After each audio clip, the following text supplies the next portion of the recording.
Picture the ultimate mythological deathmatch. In one corner, the thunder god gripping a legendary iron hammer. In the other, a demigod draped in a biologically indestructible lion skin. But when we try to picture these two fighting, our brains usually default to the sanitized, singing animated heroes we grew up with. Or we swing to the other extreme, imagining alien superhero princes in cinematic universes that completely bury the brutal, fatalistic reality of the original lore. To determine an actual winner, we have to strip away Hollywood entirely. We have to lock these two in a historical vacuum and rely strictly on original texts like the Poetic Edda, the 13th century Old Norse compilation of mythic poems, and ancient Greek manuscripts. Predicting who survives this arena requires breaking down exactly how their original canonical weapons functioned, but it also means understanding the very real ancient human terrors that willed these two brawlers into existence. Let's start with the arsenal. Thor carries a legendary loadout, his unmissable hammer Mjolnir, a belt named Megingjord that literally doubles his base physical strength, and a pair of iron gloves required to grip the hammer's handle. Hercules brings the perfect defensive counter. He wears the pelt of the Nemean lion.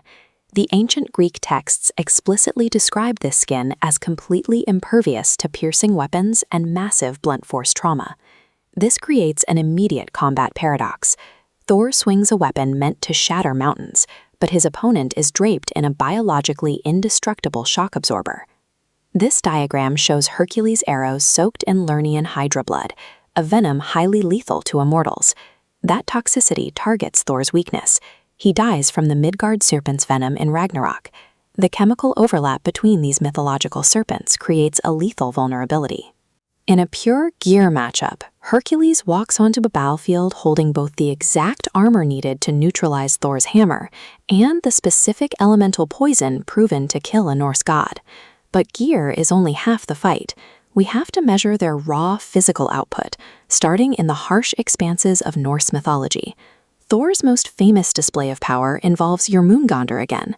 Tricked by magic, Thor attempts to lift the world-spanning serpent disguised as a massive cat. He exerts every ounce of his godly strength, but only manages to force a single paw off the ground. If we move over to the structured stone and marble of ancient Greece, we find a completely different scale of heavy lifting. During his 11th labor, Hercules temporarily trades places with the Titan Atlas. He physically bears the static weight of the infinite cosmos and the sky directly on his own shoulders. Lifting a fraction of a heavy world serpent is an impressive display of leverage. But holding up the entire universe gives the Greek demigod a definitive edge in raw cosmological strength. The deciding factor lies in their psychology. Thor acts as a communal protector, fighting an endless, doomed war to keep chaotic forces away from humanity. He is powerful, but heavily bound by Norse fatalism. In one myth, Thor wrestles an old woman named Ellie. He loses, brought to his knees because Ellie is the literal personification of old age. Mortality and time always win in Norse lore. Hercules operates on a completely different philosophical level. He is a liminal figure, caught between the mortal and divine worlds. His famous 12 labors are a brutal, personal gauntlet designed strictly to cleanse his own sins.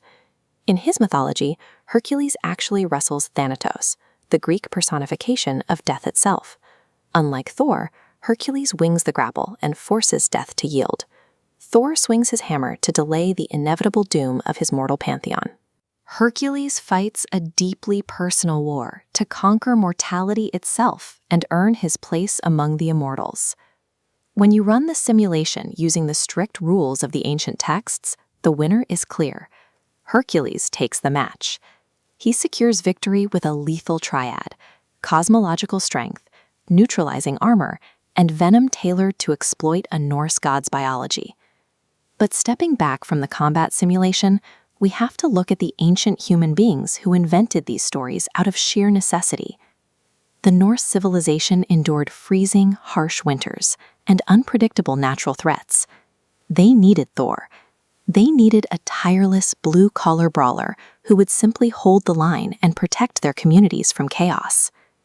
The Greeks built a different society, focused on civic structure, philosophy, and personal excellence.